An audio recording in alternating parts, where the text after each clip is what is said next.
Ça va bien, Alain? Ça va très bien. Et toi, Stéphanie? Ça va toujours bien. J'aime vraiment étudier et faire face à la vérité. La vérité peut choquer, la vérité peut frapper et la vérité peut transformer et libérer. Amen. Alors, sans plus tarder, Alain, cette semaine, on a reçu 3 bonnes questions. Oui. Les 2 dernières sont reliées par rapport au suicide, mais avant, puisque c'est un sujet délicat, on va commencer avec quelque chose d'un peu plus léger. Oui. Qu'en dis-tu de parler de Moïse? La Bible enseigne que Moïse a vu Dieu face à face, mais aussi la Bible enseigne que personne ne peut voir Dieu et vivre. Est-ce que c'est une contradiction? Bien, ça semble être une contradiction, en effet, parce que c'est vrai que la Bible dit que personne ne peut voir Dieu et vivre, mais qu'elle dit aussi que Moïse parlait à Dieu face à face. Qu'est-ce que ça veut dire? Exact. Allons voir dans Exode 33, verset 11 à 20. On ne les lira pas toutes, mais on va en lire une bonne partie. L'Éternel parlait à Moïse face à face. Wow! Comme nous, on se parle face à face? OK. Peut-être, peut-être pas. Comme un homme parle à son ami. Alors, ce n'est pas nécessairement qu'il le voyait, mais il se parlait face à face, c'est-à-dire comme un homme parle à son ami. Il y avait une relation intime, ils se disaient les vraies choses un à l'autre. En tout cas, c'est ce qu'on peut supposer que ça Mais veut face dire. à face, moi, je vois ça comme Oui. en présentiel, là. Oui, effectivement.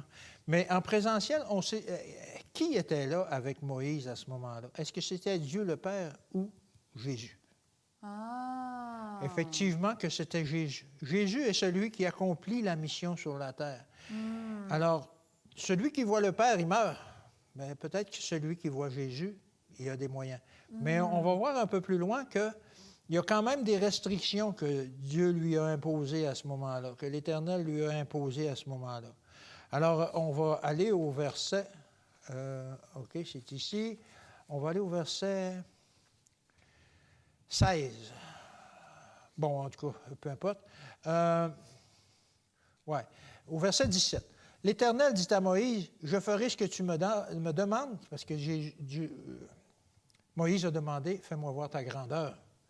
Et fais-toi voir à moi, parce que tu as trouvé grâce à mes yeux, je te connais par ton nom. » Moïse dit, « Fais-moi voir ta gloire. » L'Éternel répondit, « Je ferai passer devant toi toute ma bonté, je proclamerai devant toi le nom de l'Éternel, je fais grâce à qui je fais grâce et miséricorde à miséricorde. » L'Éternel dit, « Tu ne pourras pas voir ma face. Mais c'est quoi qu'il a vu? L'homme ne peut me voir et vivre. » Moi, je suis tellement mêlée quand Bien, j'entends ça. il a vu Dieu qui était voilé ou quoi, peu importe, là. Mais comme je te dis, l'expression face à face représente plus une relation intime avec Dieu. Et c'est sûr que Moïse était en présence de Dieu. Il a vu quelque chose. Il a vu quelque chose. Mais Dieu, dans sa sagesse, là, on n'a pas les versets, mais quand il fait passer sa gloire et tout ça, il l'a caché, Moïse. Oui, dans une craque de la montagne. Exactement. Il était caché. Et quand il est passé, il a dit, « OK, tu peux regarder. » Il l'a vu de dos. Wow! Alors, c'est ça. Face à face, ça veut dire avoir une relation intime avec Dieu. C'était possible pour Moïse, c'est encore possible pour nous. On ne le verra pas face à face, mais on va voir sa grandeur, on va voir sa gloire, on va voir, comme il le dit ici, on va voir sa bonté, on va voir qu'il va proclamer devant toi le nom de l'Éternel. Il fait grâce, il pardonne, il va montrer tout ça, le salut, il va nous montrer tout ça. Et on le découvre, un portrait de lui dans ça, une image de lui, dans la Bible, dans sa parole. Hey, le passage que tu viens de lire, Alain, je m'excuse de t'interrompre, ça me fait penser au moment où les 3 disciples, je ne me rappelle plus de leur nom exactement, étaient allés avec Jésus sur la montagne. Et là, Jésus, ils l'ont vu transfiguré. Transfiguré, Fait que oui. ça veut dire qu'ils l'ont vu à son état... À son état glorieux qu'il est probablement aujourd'hui au ciel. Ça serait-tu C'était la une même... préfiguration. Oui, peut-être que Moïse a vu cet état-là. Je ne sais pas. Okay. La Bible ne le dit pas. Mais Dieu, dans toute sa gloire, Jean 1, verset 18, « Personne n'a jamais vu Dieu. Le Fils unique qui est dans le sein du Père est celui qui l'a fait connaître. » Alors, il est venu sur la terre, on l'a vu, on a vu sa bonté, on a vu sa gloire, il a fait connaître la gloire de Dieu, et c'est lui qui est le représentant maintenant. Il est venu refléter le Père, il est venu démontrer qui il est. Oui. Mais on n'a jamais vu Dieu le Père, mais toutes les interactions avec les humains, là, depuis que la Terre est Terre, c'est toujours avec Jésus. C'est toujours avec Jésus. Ah, OK. Oui, on prie le Père au nom de Jésus, comme on l'a vu dans une émission précédente. On prie le Père au nom de Jésus, car c'est lui OK. le médiateur. C'est lui qui a accompli la mission, c'est lui qui a accompli le salut. Wow. Jean 6, 46, ça confirme un peu. C'est que nul n'a vu le Père, sinon celui qui vient de Dieu. Celui-là a vu le Père. Jésus a vu le Père. Jésus est en présence du Père. Alors, lorsqu'il vient, comme tu l'as mentionné, il reflète le Père. Il reflète le Père spirituellement, pas nécessairement par son apparence physique lorsqu'il avait là sur la terre, mais spirituellement, de ses émotions, de sa bonté, tout ça, il reflétait le Père. Yeah. Et c'est comme ça qu'on doit voir Dieu, voir son caractère. Parce qu'il y a un passage qui, je ne sais pas c'est où dans la Bible exactement, mais Jésus dit, c'est pour ça qu'il dit, celui qui m'a vu a vu le Père. Oui, parce qu'on parle de caractère ici, on parle d'émotion, on parle de salut, on parle de bonté, on parle de gloire, de réputation, etc., comme tu le dis. 1 Corinthiens 13 au verset 12. Aujourd'hui, nous voyons au moyen d'un miroir. Comme tu le dis, Jésus est le miroir à travers lequel on voit le Père. D'une manière obscure, alors ça ne reflète pas vraiment l'image, mais alors nous verrons face à face. Encore le terme face à face. Et je pense que cette fois-là, ça va être littéral. Face à face. Face à face. Wow. Aujourd'hui, je connais en partie, mais alors je connaîtrai comme j'ai été connu. Et on parle de cette époque-là comme étant au ciel. Wow.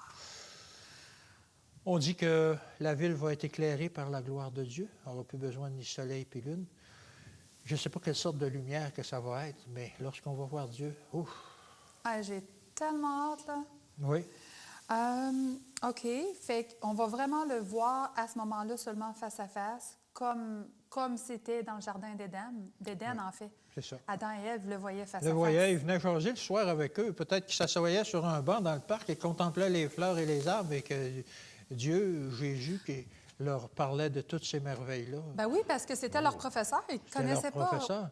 Hey, t'imagines-tu, là, dans le ciel, que Jésus s'en vient tout à coup, toi, tu as ta maison, il s'en vient, puis il vient s'asseoir à ta porte, puis vous passez un bon moment ensemble. Je le laisse plus partir. Exactement. Je peux que dire, wow, c'est une promesse merveilleuse. Et là, ça va être littéralement face à face. Wow. Fait qu'aujourd'hui, on a une idée, on a une image, on peut Oui. se faire comme On peut être en communion avec lui. Mais c'est quand même réel, là. Ça demeure Oui, réel, comme si c'était déjà face à face, chose accomplie. Exactement. Est-ce qu'il y avait un autre passage avant de passer? Non, on peut passer à l'autre question. OK. Mais avant de passer à l'autre question, je tiens à mentionner que si ce sujet vous fascine, vous avez des questions par rapport à la question qu'on vient de discuter, allez sur notre site Internet facealavérité.org ou écrivez-les seulement dans la section des commentaires en dessous de la vidéo ou téléphonez-nous. Oui, bonjour, Face à la vérité, comment puis-je vous aider? Il nous fera un plaisir de vous entendre. Ne soyez pas timide. Comme à l'habitude, sur notre site Internet, nous avons des ressources à votre disposition qu'Alain va vous expliquer. Effectivement, vous pouvez avoir plus de détails sur la question qu'on vient de traiter et sur toutes les autres questions qu'on a traitées auparavant. C'est des fichiers PDF que vous pouvez télécharger, plus complets, avec des réponses plus entières. Merci, Alain. Maintenant, un sujet qui est quand même très délicat et on ne veut pas offenser personne, faire de la peine à personne, mais on aimerait connaître ce que la parole dit par rapport au suicide.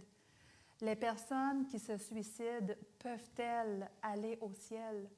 Les personnes qui ont des maladies mentales, qui souffrent de dépression. Je connais tellement de personnes qui souffrent de dépression, qui prennent des cachets pour ci, des cachets pour ça, pour pouvoir fonctionner dans la société normalement, entre guillemets. Qu'en est-il de la santé mentale, du suicide? Une fois suicidé, on est condamné. C'est ça. Qu'est-ce qui se passe? Dieu, Une chose est sûre, c'est que la Bible dit de ne pas faire ces choses-là. Mais c'est comme un autre péché.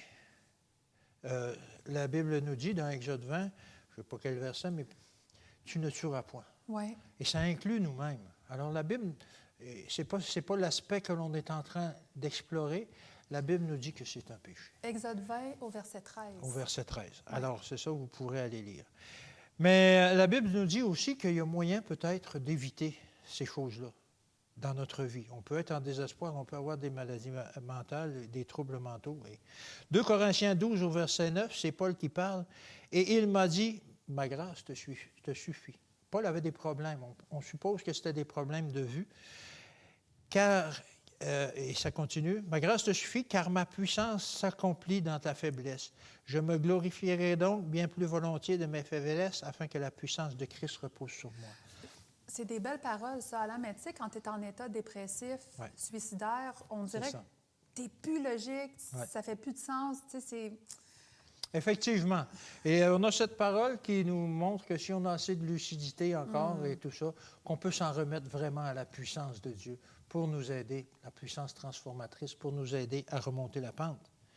Jacques 4 au verset 17, « Quoiqu'il n'est censé de rendre témoignage de ce qu'il est en faisant du bien, en vous dispensant du ciel les pluies et les saisons fertiles, on parle de Dieu qui s'occupe de nous, en vous donnant la nourriture avec abondance et en remplissant votre cœur de joie. » Alors, on voit que Dieu s'occupe de nous. Dieu s'occupe de nous.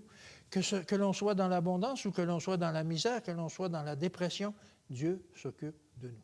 Oui, il s'occupe Il faut de nous. prendre en considération ces versets-là avant d'aborder, justement, est-ce que les suicidés peuvent aller au ciel? Oui, c'est ça que j'allais dire, parce que c'est des belles paroles, c'est une belle promesse, mais ça ne répond pas concrètement, est-ce que les suicidés, ils peuvent quand même aller au ciel? Je sais que Dieu nous aime. Je pense que tout le monde, bien, presque tout le monde sait que Dieu les aime, mais c'est... Bien, il y a un verset qui nous met sur la piste. Éphésiens 2, verset 4. Mais Dieu qui est riche en miséricorde, en pardon, à cause du grand amour dont il nous a aimés. Dieu connaît notre vie, comme tu l'as mentionné un peu. Qu'est-ce qui va pas dans notre vie? Tu as parlé des maladies, des troubles mentaux parfois, ou ça peut être des pressions que certaines personnes nous mettent dans la vie qui nous rendent la vie insupportable. Ça tourne plus rond, là. Ça tourne plus rond. Et puis, moi, il y a une chose que je suis content de ne pas avoir à réaliser, c'est justement de juger ces choses-là. Amen. C'est Dieu qui juge. Dieu connaît les cœurs. Le suicide est un péché, mais Dieu pardonne les péchés. Quel était l'état d'âme de cette personne-là avant qu'elle commette ce geste-là? Qu'est-ce qui l'a poussé vers ça? Est-ce que ça peut venir, le péché peut être reporté à une autre personne qui l'a poussé au suicide? Alors, comme je dis, j'aime mieux que Dieu, qui est au courant de tout ça, prenne en considération tous les éléments et qu'il juge si la personne qui a pris sa vie peut aller au ciel. Et le pardon des péchés existe, même pour ces gens-là, à condition qu'ils aient une vie de repentir. Et puis, Fait que dans le fond, ce n'est pas une question qu'on peut répondre oui ou non. Premièrement, la parole enseigne que Dieu nous aime, Dieu est amour, Dieu comprend, Dieu voit, Dieu entend, Dieu connaît, c'est lui le juge. Fait qu'on ne peut pas dire oui, il ne sera pas sauvé, ton frère, il s'est suicidé, c'est fini. On ne peut pas dire ça. On ne peut pas dire oui, il est sauvé. On ne peut pas dire ça non plus. On ne peut pas dire ça non plus. Fait que c'est oui, mais non. Laissons la sagesse de Dieu. S'occuper de ça. Proverbe 3, verset 5, « Confie-toi en l'Éternel de tout ton cœur et ne t'appuie pas sur ta sagesse. » Alors, c'est justement ce que je suis en train de dire. Ma sagesse, là, ne me permet pas de juger dans ces cas-là. Toi, tu vas aller au ciel, toi, tu vas aller en enfer. Non. Sais-tu quoi? J'ai déjà écouté un documentaire. C'était une émission que j'écoute américaine qui s'appelle Amazing Facts. Ça parlait de témoignages des personnes, leur conversion, qu'est-ce qui s'est passé. Puis c'était l'histoire d'un homme. Il était sur le pont, je crois que c'était sur le pont, tu sais, il est rouge, là, de San Diego. Le Golden Gate. Exact. Il était sur le pont, il s'est jeté en bas. Normalement, les personnes qui se jettent en bas là, de ce pont-là meurent, parce que de un, c'est haut. Mais avant d'atterrir dans l'eau, il a entendu la voix de Dieu. Puis là, en sautant et en entendant la voix de Dieu, il s'est dit « Ah non, qu'est-ce que j'ai fait? Mais sais-tu quoi? Il a survécu pour raconter son histoire. Fait qu'on ne sait pas dans les dernières millisecondes des gestes que les gens vont poser. On ne sait pas qu'est-ce qui se passe. Il peut y avoir repentance, là. Exact. Et qui dit repentance dit pardon. Wow. Alors, on ne peut pas juger.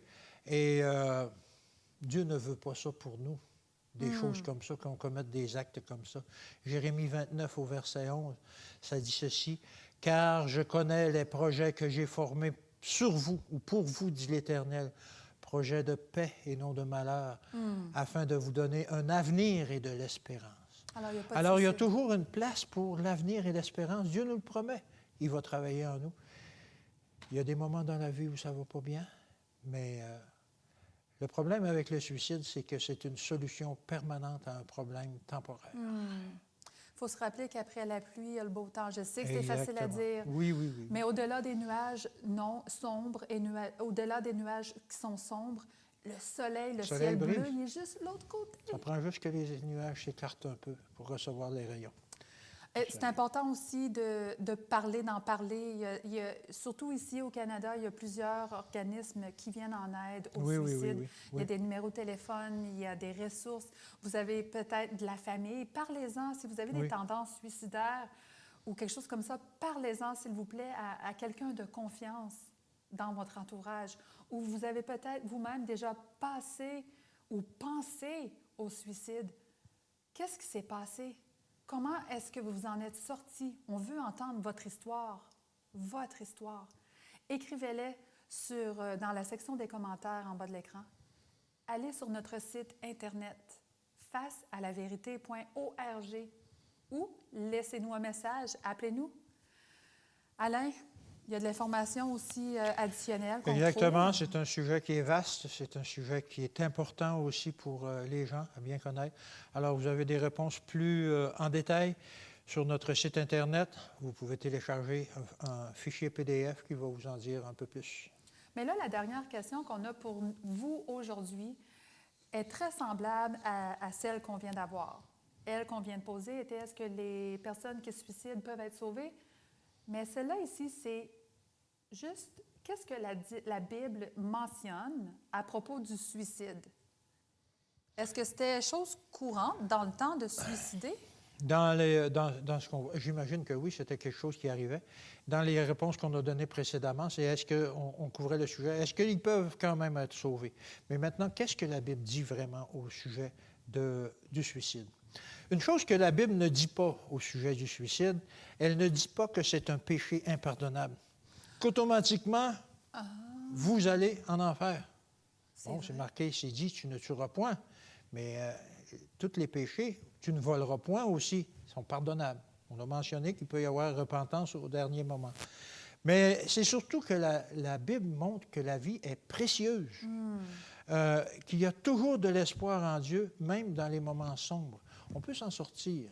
On peut s'en sortir. Il y a des fois que ça va mal et puis que certaines personnes, on va avoir des troubles psychologiques qui les mènent vers ça. Mais bon, dans Romains 8, versets 38 et 39, ça dit ceci, « Car j'ai l'assurance que ni la mort, ni la vie, ni les anges, ni les dominations, ni les choses présentes, ni les choses à venir, ni la puissance, ni la hauteur, ni la profondeur, ni l'envie de me suicider, ni aucune autre créature ne pourra nous séparer de l'amour de Dieu. » Je pense que c'est clair. Manifesté en Jésus-Christ, notre Seigneur.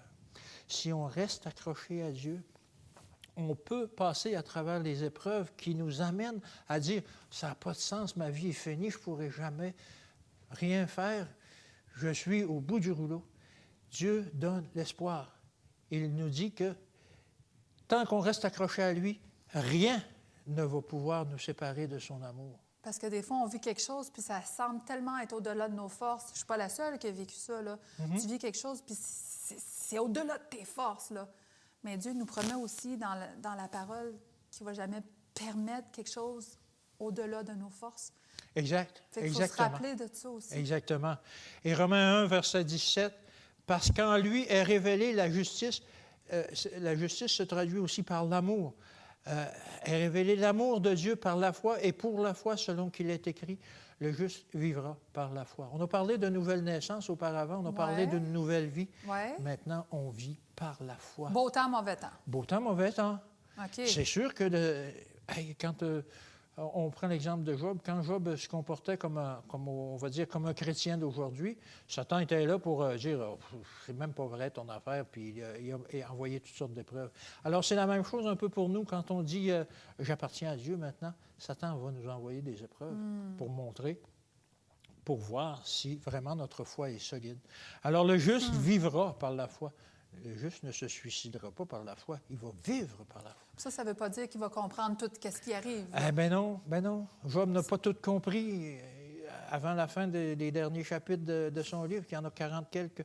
Alors, c'est ça, il faut vivre par la foi. Que ce qui nous arrive, il y a un verset qui me dit, moi qui me vient à l'esprit souvent, qui dit « Toute chose concourt au bien de celui qui aime Dieu ». Comment le mal peut me faire grandir, puis tout ça. C'est difficile, ces paroles-là, mais ils sont là. Et c'est vrai que lorsqu'on regarde en arrière dans notre vie, lorsqu'on a vécu des épreuves et qu'on a passé au travers avec la puissance de Dieu, avec la force de Dieu, on dit oui, c'est vrai, ça prenait ça pour me transformer, pour me faire rendre compte qu'on doit rester accroché. Mais je ne repasserai pas à travers, là. Mais on ne veut pas passer, non, à retourne pas là. Et bien, juste pour confirmer ce qu'on a dit, Exode 20, verset 13, comme tu l'as mentionné, tu ne tueras point. Alors, le suicide est un péché, mais à tout péché, il peut y avoir miséricorde. Alors, Ecclésiaste 9, verset 4, « Pour tous ceux qui vivent, il y a de l'espérance, même un chien vivant vaut mieux qu'un lion mort. » Qu'est-ce que ça veut dire, ça? Un chien vivant vaut mieux qu'un lion mort? Peu importe l'état dans lequel tu es, dépressif, à l'hôpital, les bras cassés, etc., tu as été amputé d'une jambe, tu ne vaux pas cher, là, non. Face à la société. Pour la société, tu ne vaux pas cher, tu n'es plus un élément constructif. Mais pour Dieu, même dans l'état que tu es, ça vaut mieux qu'un lion qui est mort, ça vaut mieux qu'une personne qui a plus la vie, puis tout ça. Tu es là, puis c'est important pour Dieu. Puis même si on ne ressent pas sa présence, ça ne veut pas dire qu'il est absent. Il faut continuer, on en a déjà parlé dans un épisode précédent, de continuer à demander à Dieu, puis de s'accrocher. Seigneur, tu m'as dit que tu allais m'aider. Exact. Tu m'as dit que tu allais m'aider, tu me promets, je ne te lâche pas, fais quelque chose. Exact. Fais quelque chose, j'en peux plus. Oui. Fais quelque chose. C'est ça. Ça passe ou ça casse, Seigneur. Tu en as vécu des expériences comme Bien, ça? Hein? On a tous vécu. Oui, c'est ça. Effectivement, que lorsque arrive le désespoir comme ça, il faut s'accrocher aux promesses de Dieu. 1 Corinthiens 13, au verset 7-8, on parle de la charité, on parle de l'amour. Elle excuse tout, elle croit tout, elle espère tout, elle supporte tout. La charité ne périt jamais ou l'amour ne périt jamais. Les prophéties prendront fin, les langues cesseront, la connaissance disparaîtra, mais l'amour de Dieu sera toujours là. Hey, peu importe la situation. Oui? Répète ce que tu viens de dire, mais remplace le mot « amour » par Dieu, parce que Dieu est amour. Alors, on peut interchanger ça. Mais est-ce que tu peux le relire en remplaçant le mot « amour » par Dieu? Oui. Dieu excuse tout, Dieu croit tout, Dieu espère tout et supporte tout. Dieu ne périt jamais. Les prophéties prendront fin, les langues cesseront, la connaissance disparaîtra, mais Dieu sera toujours là. Amen. Amen. J'en suis bouche bée.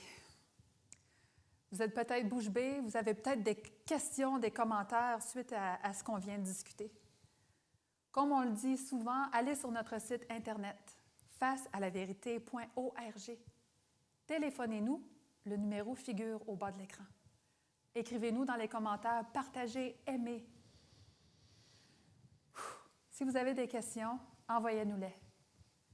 Sur ce, nous vous souhaitons bonne continuation, bonne semaine et on se dit à la semaine prochaine. Bonne semaine, que Dieu vous bénisse.